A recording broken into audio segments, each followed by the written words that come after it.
Hey guys, this is RePLaYCinema, and today I'm going to be bringing you my first Adobe Photoshop tutorial. And today we're just going to start off with something really simple for people that are just getting into Photoshop, or just starting and trying to figure out some knowledge on what to do in this program.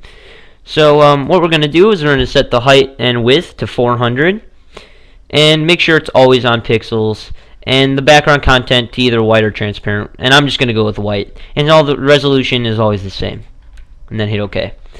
So what I'm going to do is I'm going to create a new layer, and I'm just going to make it really black so I can just get a good background to work with for my text here. And what I'm going to do is I'm just going to go to lens flare, and I already have something set. If you want to work with me and just go with what I'm doing here, I'm having a brightness of 125 on the lens flare, and the lens type is a 105 mm prime. And then we're going to hit OK. And then we're going to go to the text tool by hitting T on your keyboard. And I'm just going to type something that'll go along with what we're doing here. And we're doing a glossy text. And you can probably see these in most of the backgrounds and icons that people do in the GFX community nowadays on YouTube. And we're going to set this to a nice bright orange on the swatch by just clicking on your foreground color in the corner. And we're going to drag it down, and just drag it all the way up so it's just a brighter color that's going to stick out when we do this. And now I'm going to size it proportionally to my the image size that we're going with. Make sure it's not too close together. That looks about good. And just set it right in the middle where you think the middle is at. That looks pretty good. And now what we're going to do is we're going to create a new layer over here in the corner. Excuse me. And we're going to go to the elliptical marquee tool. You can also select this by hitting the M key. And it's probably going to be set to the rectangular tool first. So all you have to do is right click on that tool and drag it down to the elliptical marquee tool and click once on that. And what we're going to do is we're going to click and drag all the way across the text, so about half of it is covered. It doesn't matter if the marching ants are above your text too. That's not going to bother it when I'm show you what we're going to do. So that looks about good, covers about half my text all the way. And we're going to right click on it, and we're going to go down to fill. And now, as you can see, the contents is already set to white, and that's exactly what we're going to do here. And then all you're going to do is click OK, and then you're going to right click on it again and hit deselect, which is the first option on the right click. And then now what we're going to do is we're going to go over here in the layers palette, because that just looks ridiculous over here. And we're going to right click on it, and we're going to go to create clipping mask, which is just going to select it all on your text.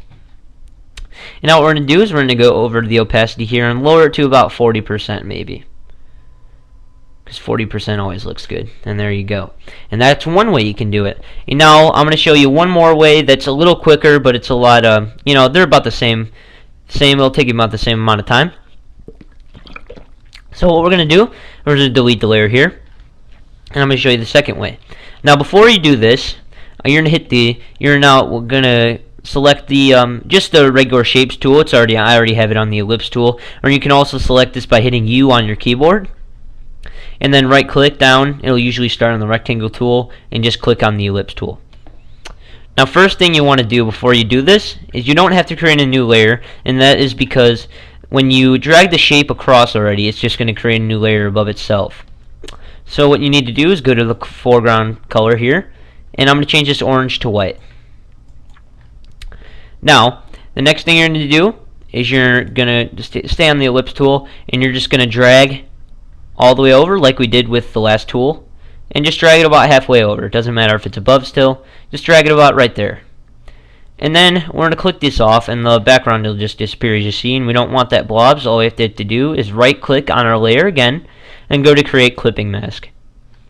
And then I'll just bring that down and just lower the opacity to 40%, just like last time. As you can see, there's not a whole lot to this. You can use this on backgrounds, icons, wallpapers, anything you really want. And that's a neat little effect in Photoshop. It doesn't take too much time. There's two cool ways you can do it, and it's not going to take you that much time. Either way, both ways are about the same. And yeah, that's basically my first tutorial. If you guys want to leave some comments down below on what you think I should do next, let me know. And yeah, guys, thanks for watching. I hope you learned from this. Constructive criticism, wow, is please just leave some comments on this video, and I'll see you guys next time. Thanks.